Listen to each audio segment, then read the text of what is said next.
Malupit po itong depensa na to. Kung ganyan po kaya ang uri ng depensa ang gagawin ng Barangay Ginebra, sigurado po, no? Talagang makakabalik tayo sa Game 6 at magkakaroon ng Game 7, of course. Nabiruin nyo, tinrap na nila yung player, tapos yung kick-out pass, ayan na, meron pa rin humahabol sa 3-point. Ganyan po ang energy na kailangan natin, no? So,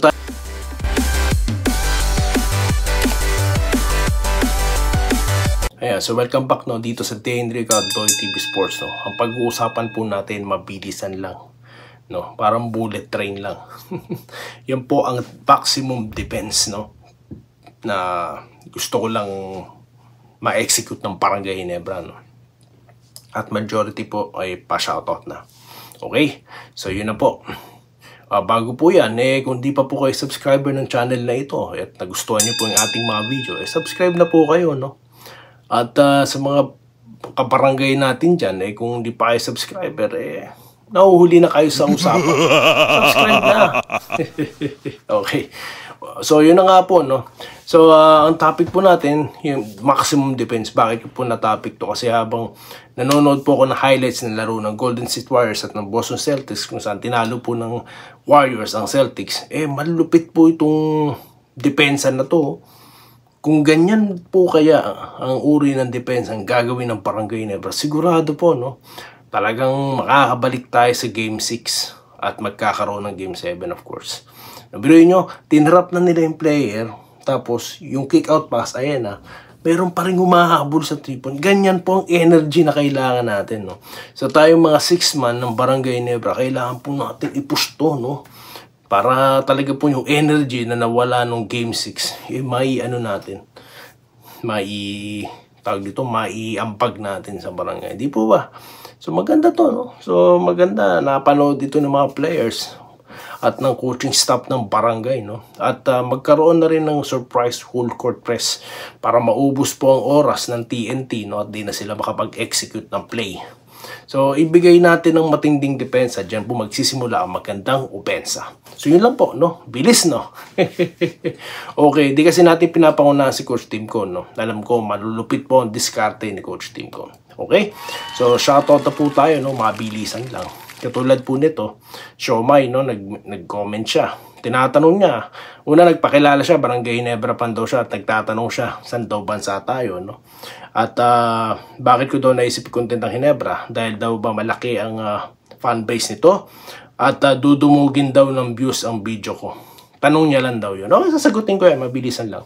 Nagsimula po ang Doy TV Sports, no, ang ating channel, noong 2020, no? Nagsimula tayo. At ang topic po natin is basketball, boxing, yun po. Yung kasi mga favorite sports ko, no. Tapos, meron pong sariling folder ang Barangay Ginebra, no. Kung saan pinakauna ko pong content talaga si Val David, no. Yung 3-point shot niya against Mobiline Phone Pals, no. Then, yun na nga, puro tayo Pacquiao kasi boxing, no. Hanggat sa sinundanan ng iba't ibang boxer, no. So, yun. So, basketball and boxing, dun po nag-originate yung Doy TV Sports. Tapos, may mga komentaryo na, no. Tapos, hanggang sa ngayon, no, nagla-live tayo.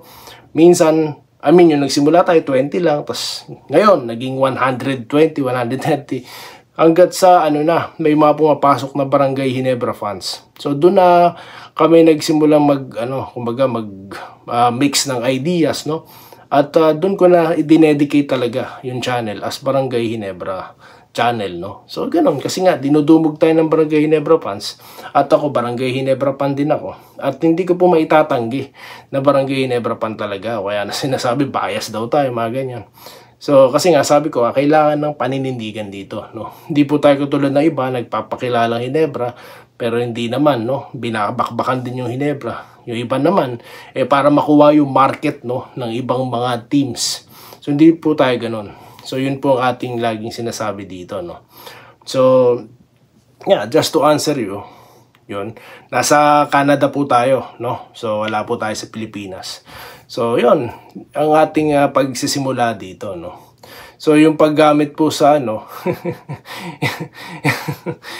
Ginebra fan po talaga tayo, no. So, talagang walang mapaggamit dyan kasi nga, finals na Ginebra. So, yun talagang pag-uusapan natin. Wala tayong pag-uusapan dito, no. Pero yung naglaban po sa San Miguel at yung Meralco, kinover din po natin yan, no? At we admired, no, yung magaling na team na Meralco during that time, no? So may mga video po tayo dyan, no? Kung napanood nyo lang po ako isang beses, pwede po kayo maghalukay ubi dyan sa ilalim. Marami po dyan mga content natin, okay? So yun lamang po. At yun na nga ang aking pong gustong pag-usapan dito pa, no.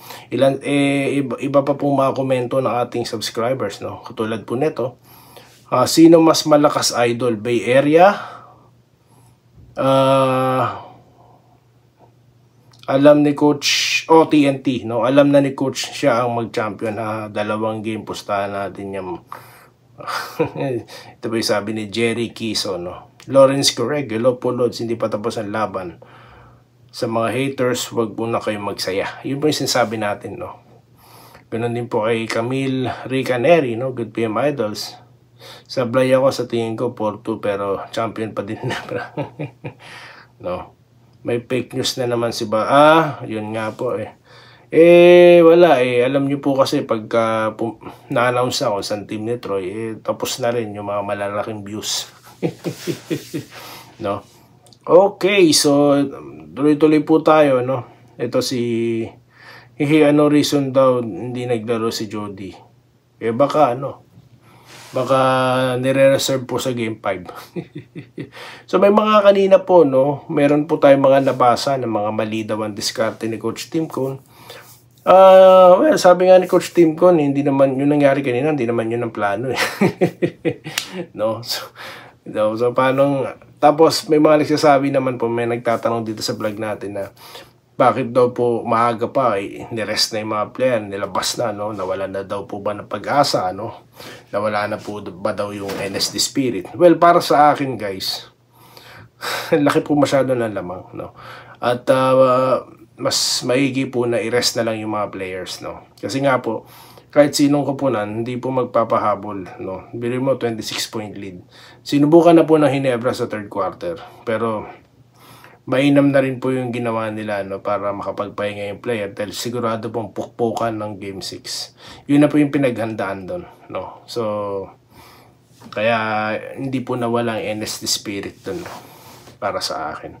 Okay? Kay Jonathan Rodriguez, Hinebra game 6 sa Game 7, nasa Hinebra momentum at sila ang final. Galing. Irene Quiles, no? Hindi pa nga tapos ang laban. See you on Friday. Tama po kayo dyan, Ma'am Irene. Ito po, Aurelio Hingos, no?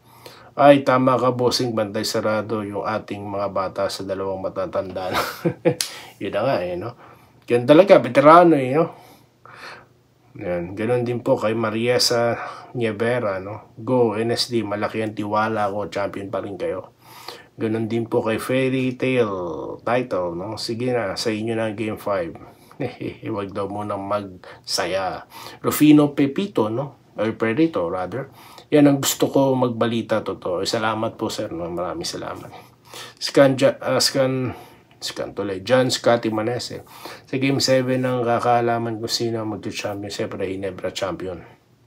Kay Maricris Tadeo, no? Bawi na lang tayo, idol. Tama ka dyan, idol. Pag nanalo ang Jin, daya. Pag natatalo naman Jin, pupulutin sa kangkungan daw, sabi ni Singden Tugusan. Marian Fanoga, no? Tapos na ang boxing sa Friday. Tignan po natin, no? Tama, hindi pa tapos ang laban, sabi po ni Katz Aquino at si Steve Lakisa. Mga ka-NSD, kita tayo sa Game 7, tsaka ako aabot. Opo, magla-live po tayo, no? No? Tayo po magkakaroon ulit ng party. Manalo matalo, magla-live po tayo, no? Ayoko sabihin sa Game 6, Game 7 po tayo magkikita-kita. Ito po si Ma'am Joy A. Conmienda. Pag si CTC ang nagsalita, kabahan ka na. Gerald Castillo, Game 5 is not just one of the games. It's a big deal for us fans and maybe it's worst game ever. Ganun din po kay Joy Octa, no? Tama ka boss, hindi pa tapos ang laban. Papawi yan si JB sa Sunday. Sunday na kaagad si ma'am, ano po. So, ganun po yan. Talagang pukpukan po talaga yan. So, yung kaninang pinakita kong depensa, kung yan po yung gagawin nila, talaga pong nakakabalik tayo, sobra. Pero kung yung katulad ng laro kanina, ngayon pa lang sana magpasabi ng joke lang. Para di na tayo joke lang po yan Alam naman tayo rito, matalo manalo, masaya pa rin tayo, no? Siyempre po, alam niyo naman dito sa vlog natin, hindi naman tayo pikon, no? Hindi naman tayo, iyakin, no? Anticipate na po nila yung mga pasa ng TNT para maagawan at chance for pass break, sabi po ni Minerva Java. Tama ka dyan, sabi niya. 2 sunod na panalo para champion na ang Ginebra. Ito po si Ma'am Hazel Sims. Sana umabot sa Game 7 ng laban para makapag-donate ulit ang PBA sa nasalanta ng kalamidad. Ganda naman na sinabi ni Ma'am, po. Ganon din po kay Ma'am Sylvia Parajes, no? Idol Solid Barangay Ginebra, San Miguel, Manalo, Matalo, Ginebra. Okay? Elmer Tenedero, no? Tama ka, Idol, hanggang walang 4 na panalo, may pag-asa pa. Tama po kayo dyan.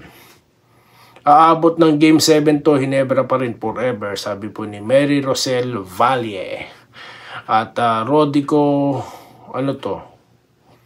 Lito? Baka ikaw kasi lalo na, hindi ko maintindihan yan. Hindi rin maintindihan yung comment nyo, sir. Ito, naku, walang iyakin TNT, masakit sa Ginebra pag natalo. Ang iyakin mga fans. Ewan ko ba? Hindi ko po alam paano sasagutin yung comment nyo. Alwin Dronyo, no? Idol kita Lods. Haharas po. Paulit ko ba sinasabi na kuya? Yun na nga, nakukornihan po kasi ako sa mga ganon. Yung mga, alam nyo yun. Kasi po, kapag nanonood kayo ng NBA, no, walang mga ganun No, makikita nyo po yung how competitive they are. Diba? Talaga seryoso sila na talagang walang ganun, kuya-kuya, no. Talagang dapat competitive spirit po tayo, no. Kailangan, dun po kasi lalabas yun Pagka medyo may galit, may angas, talaga pong lalabas talaga dun. No? Tried and tested na po yan, no. Yun lang po guys ang ating mga pa-shoutout, no. At more on shoutout po, baka po mag-dedicate na tayo ng isang content para po sa shoutout, no. At para po mabasa ko po ang sandamakmak yung komento, no. Napakadami po, maraming salamat, no. Babasahin po natin yan isa-isa. So yun lamang po guys ang ating napag-usapan, At tayo po yung magkikita-kita muli sa mga susunod na video content dito lamang sa Enrico Addoy TV Sports. Muli, maraming salamat po sa inyong panonood. Salamat po sa panonood. Subscribe na para sa mga susunod na basketball at boxing videos.